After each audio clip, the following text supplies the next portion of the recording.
車好きヒラリーチャンネルのヒラリーです。今日はホンダの WRV 魅力を5選と人を選びそう3選というテーマでいきたいなと思います。先日ベゼルの2024年マイナー5のモデルに乗ってきまして、そしたら両者の魅力とか特徴とかそのあたりがね、よりはっきりしましたので、今日は WRV いきます。で、まず大雑把な印象としては、WRV がね、すごく走りやすさとか違和感を感じずにおーって思わせてくれるようなステアフィールとか乗り心地とか、そうしたあたりを提供してくれている、そこに主眼が置かれたような車だと感じます。よくね、WRV というと価格が売りの車なんていうのが紹介されていますけれども、全然そんな風にはね、自分思わなくて、むしろより上級者を狙ったような上級志向、そうしたところを感じます。それは、目をつぶって乗ったらね、2000cc クラスじゃないのみたいな、そうした印象につながります。パワー感は別にしてですけれどもね、そんな感じ。その分、純国産車と比べると、ちょっとしたところの気配りとか、あと細かなところの、高級感とか手触りとか、そうした部分が、ちょっとね、削られているなみたいなところもね、合わせて感じます。で、価格で言いますと、中心価格の Z で、235万円。で、今日取り上げる Z プラス、映像に映ってる車ですと249万円です。で、まず長所の一つ目。重厚感高い乗り心地。WRV のね、魅力いくつかあって、何を一番に挙げようかと思いましたけれども、一番気にされるであろう方が多いと思われる、この乗り心地からいきます。WRV の乗り心地っていうのが、すごくね、重厚感を感じます。具体的には、動きが落ち着いていて、ゆっくり動く。それは上下左右前後の動きですね。で、あと、そんなにね、車がね、伸び上がらないんですね。段差を踏んだ時とか、あと、緩やかにね、ぶわっと越えるような時、そうした時に伸び上がらずに、車の上に伸びる方向の動きが特に抑えられている。そうした部分からね、重厚感という乗り心地につながります。で、サスペンションの動き始めもね、少し抜けてるところがあって、硬いんですけれども、そのね、路面のザラザラぐらいのところは、その領域が吸収してくれる。で、そこを越えちゃうと、ドタバタするところはありますけれども、それはね、ちょっとタイヤが硬いなっていうのをね、感じました。タイヤが、一説によると、インドブリヂストンというところの、もの、向こうでね、付けられたものがそのまま日本に入ってくるみたいな感じです。で、インドのタイヤというのがね、自分も2つほど使ったことがありまして、結構硬くて、ステアフィールとかハンドリング優先かなっていうのをね、感じています。そうしたお国柄とか、東南アジア全般でそういうのが好まれるんでしょうね。細かい動きによく反応してくれるような、それってね、車の剛性とかだけではなくて、タイヤがね、どういったところでどういったグリップ力を出すっていうのが、この細かい動きにもつながっていきますから、そうしたタイヤかなと。少し硬い。なので、何年か乗ってね、タイヤ交換するときには、また違った魅力とか良さをそこで味わえるなんてね、考えたら、すごくね、これも魅力なんじゃないかなって思います。で、二つ目いきますね。二つ目が、違和感を感じず質の高いハンドリング。これがね、少し変わったりとか、新しい技術考え方が取り入れられた車を乗ると、必ずね、最初違和感を受けちゃうんですね。いいねって思う前に、おーって、今までの自分がいいと思った車を基準にして、ちょっと違うか、それともすごくいいのか。いつもと同じように乗って、それでどう感じるかっていうのがね、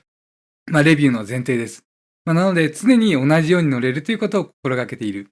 で、この WRV もね、そうして乗った時に、もう全然ね、違和感を感じず、いいところが感じられました。もうこの第一印象がずっと続いて、そういったこともあって、このハンドリング、ステアフィールがね、すごくいいです。具体的には、ステアリングってね、最近はハンドルに伝わってくる路面からのざらつきや衝撃を打ち消す力と、それからあとは、ある程度それを伝えてくれて、運転しやすさにつなげる。そのバランスでね、車って作られてるわけですけれども、これがね、もうすごくいい。自分的には半分衝撃を打ち消してくれて、半分伝えてくれるみたいな感じで、すごくね、満足感の高いステアフィールでした。で、先ほどのこの車全体の重厚な動き、それと合わせたように、ぴったり合ってるようなね、ハンドルの回し心地、反力の強さ、それから戻してくる時のね、感触、こうした部分が、ほんとね、違和感を感じず、こういう車いいよねって思えるような感じでした。じゃあ3つ目いきますね。3つ目は、リアシートの魅力が半端ない。これはもうね、半年前ぐらいに WRV の動画を上げさせていただいていまして、その時からこう大きく、自分のね、もうできる限り、こう、なんだろうな、自分のできる限りを使ってこの魅力をね、アピールしてきました。このリアシートがね、単純に1クラス、いや2クラス上みたいな感じです。それは、着座姿勢と、それからクッション性と、あと走行中のね、体のサポート性能。ほんとね、大人の成人男性が普通に座って、その時に足の置く場所、前方がね、ちょうどいい位置盛り上がっていて、お尻も適度に沈み込んでくれて、これがね、こう、詰まったボリューム感と柔らかさとバランスがね、すごくいい。あと、背もたれの部分もね、体がじわっと沈み込むことでサポートをしてくれる。シートって盛り上がりでね、体をサポートするっていうのはね、わかりやすいと思います。でもこの沈み込みによって体をサポートしてくれる。これがね、ある程度こう、上級者のね、リアシートに求められるところだと思うんですね。それは本当に良くなると、座面のお尻の包み方だけで、シートバッグがなくても体を支えてくれているような感覚になりますし、WRB もね、そうじゃなくても、背もたれの沈み込む感覚とか、じわーっとした感覚がね、気持ちいい。で、気持ちいいだけではなくて、ちゃんとね、適切に体を支えてくれる。なので、走行中も快適。で、あとね、この Z プラスというグレードがね、2025年のマイナーチェンジで、よりこう差別化が行われるそうです。2025年中頃ですね。内装にブラウン調のこう色が取り入れられて、シートもね、合成比較のシート表地で、リアシートもね、こうガラッとイメージ変わるそうなんですね。で、やっぱりこう、質のいい悪いっていうのは、座っただけだと感じるのが難しかったりもします。いろいろ比べて意識がないとなかなか難しい。でも見た目がいいと、もう単純にね、質良さそうだねと、感じやすいですから、すごくね、大きなところです。で、このシートが表地が変わっても、同じだけのね、この着座感が確保されていたら、すごくいい、今まで以上にね、いいリアシートになるんじゃないかなっていうのをね、思います。で、次4個目は、内装でもう1個いきます。頭上が広くて、前後乗員の間隔が広い。WRV のね、魅力。内装室内が車のサイズの割に広いというのはね、よく言われます。全長4300台の車で、全幅が1790。で、その感覚からすると、やっぱり広くて、で、その一つの理由がね、頭上に余裕があります。力強い、で、本当 SUV らしいような、SUV ですから、その見た目の魅力を、頭上にも活かしているっていうのがね、挙げられます。で、あとはね、前後乗員の間隔が広いです。よくリアシートのスペースっていうとね、足元、膝前の拳が入るか入らないかみたいなところはね、それはよく見かけますけれども、実はね、その頭と頭の間隔、小さい車でもね、シートの位置を上げて、アップライト、立つように座っていけば、それは足元ね、膝前のスペースは広がります。それでも狭いよりは全然いいんですけれども、広さの割に、このフロントシート乗員とリアシート乗員の頭同士がね、近いなって感じることは結構あります。で、WRV はね、この着座感もあるのかな、着座姿勢もあるのかな。フロントシート乗員とリアシート乗員が、広すぎず狭すぎず適度な距離で、その感じがね、すごくいいです。あんまり広すぎちゃうと会話辛くなりますし、本当この適度な感覚がね、いいです。で、じゃあ5つ目いきますね。5つ目は、大きく見えて燃費は想像よりいい。一番最初のね、冒頭の話につながります。エンジンがね、2000cc クラスじゃないのみたいなね、乗り味を持ってるこの WRV。でも実際は 1500cc ですから、燃費性能もね、相応に高いです。一応サイズ的にはね、B セグメントと C セグメントの間ぐらいに位置するんですね。一般的な B セグと言われるコンパクトカーが4メートルから4メートル弱。で、C セグが4400から4500ぐらいが今の基準ですから、この4300という WRV の全長は、クラス的にはその中間ぐらい。で、まずちょっといい時の燃費言いますね。燃費を意識して燃費の動画を撮ってる最中の燃費。この時は、台場周辺と国道357あたりをね、中心に走りまして、距離 29.6 キロで燃費17キロが表示されました。で、あと、それ以外ですと、東京のストップ&ゴーが多い中を走っていて、最初の52キロで、10.2 キロ。で、距離が82キロまで増えたところで、燃費 9.9 キロ。このあたりでね、安定しました。で、流れがいいとか条件いいと、条件いいと言ってもね、そんなに燃費に優れた条件ではなくて、ちょっとペース良かったり、速度がガクッと起こったりとか、それら合わせて17キロといった感じでした。で、すいません。あと、おまけで一ついきます。6個目が、ブレーキが相当に扱いやすいといった話です。この WRV が電動パーキング、ブレーキ、オートホールド、このあたりがついていないとかね、本当によくね、もう目にしました。もう聞くの嫌っていうぐらいね、目にしてきたわけですけれども、その分というかね、ブレーキが扱いやすいです。ハイブリッドシステムも搭載してなくて、純ガソリン車。ちょっと、口の悪い言い方すれば、余計なものがついていないブレーキシステム。で、このね、ブレーキがすごくね、扱いやすい。それは、停止直前の抜いてくる時の動作。ここでカクって言わないようなブレーキができるのはもちろんのことで、あとは走行中のね、速度調整。このブレーキのストローク感と効き始めるポイントと、あとペダルを踏む強さ。このペダルの合成感。こうしたあたりがね、もう全部扱いやすくてね、すごくね、レベル高いと思います。これは、よっぽどね、特殊なスポーティーモデル除けば、クラスを関係なくいいレベルだと思いました。では、ここからは人を選びそう3選という方に入っていきます。3つね、ちょっと弱点的な部分と人を選びそうというところを挙げていきます。まず1つ目が、細かな部分に大味さを感じるといったところです。それは、例えば、フロントドアの閉め心地とか、あとドアノブのね、引く時の感触、コクッと言います。かかりが感じられます。あと、ボンネットを閉める時の感触とかね、なかなか閉まらなかったり。こうした部分が、気にしたら、ちょっとね、WRV の魅力感じにくいのかな、みたいな。そんな細かいことを気にしない方が WRV の魅力を感じられると思います。まず、フロントドアで言うとね、近い関係のベゼルのフロントドアがすごくね、滑らかに閉まります。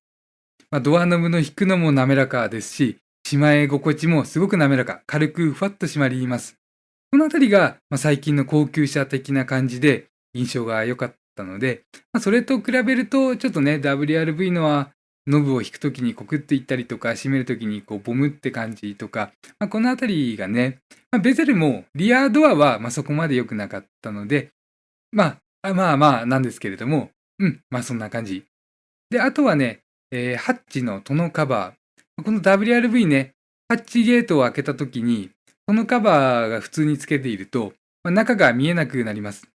で、同じように、車内にいて誰かがハッチを開けたとしても、真後ろが見えない。バックミラーに映るのはね、ほんとトノカバーだけになってしまいますからね。これが一つね、これは人を選びそうというか、弱点ということになりますかね。で、やっぱりここもね、ベゼルはトノカバーが窓側についてくる作りをしていましたので、今ね、映像に映ってる感じ。こんな感じで、ついてきて。で、外したりつけたりもね、なんかベゼルのが簡単そうでした。WRV はね、でもちょっと神経使って紐をね、入れたり通したり、入れたり抜いたりをね、しなきゃいけないっていった感じでした。じゃあ二つ目いきますね。二つ目は、運転席から大きさを感じるといったところです。ほんとね、これはもう人を選びそう。もうもうそのまま。大きく感じられる車がいいのか、もしくはこう、小さく感じられる車がいいのか。とにかくね、WRV は、ちょっとね、大きさを感じやすいです。それは、見える景色、ボンネットが見えるんですけれども、大きい面積で見えるのでね、これがフロントを寄せやすいとかある反面、大きさを感じやすい。結構ね、ボンネットね、幅広くバーンと広がっていて、大きさあります。で、あとそこからダッシュの感じとかね。そうね。頭上の余裕とかも含めて、ちょっと車は大きく感じられる。で、あとね、ドアミラーがちょっと見にくいというのがあります。やっぱり高い位置に座る SUV で、ドアミラーも高い位置につきます。そうするとね、上下方向に天地方向の大きさがないと、後ろね、見づらいと思うんですよね。真後ろを見つつ、タイヤの位置まで移すとすると、ミラーが高い位置にあればあるほど、上下の幅が必要になってくる。といったところで、自分が見やすい位置にしてしまうと、タイヤのあたりはね、もう全然映らなかったです。そういったところも、ちょっとね、大きさを感じるところとしてね、ありました。では3つ目。3つ目はエンジンの質感。これもそうね、人を選びそうというか、弱点的というか、ちょっとね、言葉に詰まるというか、難しいところ。まずね、長所短所で言うと、低回転とかアイドリング時の振動は少ないです。で、回転を上げると振動がすごく盛り上がる。これがね、何と比べてというと、よく言われる3気筒の 1500cc クラス。トヨタとか、最近ですと、スズキとかもね、出てきてる純ガソリンの3気筒エンジン。この辺と比較したときに、低回転はね、振動少ないです。やっぱりホンダの4気筒って感じでね。でも2500回転以上上げると、高回転の自動シフトアップする6000回転あたりまでの広い領域で、ぐわーっとね、結構な振動が盛り上がるんですね。なので、回転数を上げないとか、いつもね、田舎道をのんびり走るよって方でしたら、もう本当、その下の領域、2500回転以下の領域でもうずっと走れますので、全然気にならないでしょうし、逆にもうガンガン走るぜとか、パドルシフトとかついていますので、ギア比ホールドして、もう回転数キープするとかね。そうなってくると、この振動と音の盛り上がり、WRV の唯一と言ってもいいような弱点にもつながってきます。なので、繰り返しになっちゃいますけれども、回転数上げなければ3気筒エンジンより快適。上げると、そうね、微妙なところっていったね、感じです。じゃあちょっとまとめていきますね。全体としては走る部分に主眼が置かれたような、大きい車と感じられるような重厚感、そしてそれとバランスされたようなステアフィール。ほんとね、車が違和感を感じない。でね、弱点的な部分で言うと、ちょっと細かいところが、もうちょっと純国産車的なね、気配りとかがちょっとね、足らない。あと、エンジンが、同じホンダの 1500cc で、フリードに積まれる 1500cc と同じエンジン形式のエンジンなんですけれども、この WRV のエンジンがね、すごく振動が目立ちました。個体差だったらいいんですけれどもね、こんな感じになります。できましたらチャンネル登録といいねボタンで応援お願いします。そしたらもっといろんな車に乗って動画作っていけますので、本当どうぞよろしくお願いします。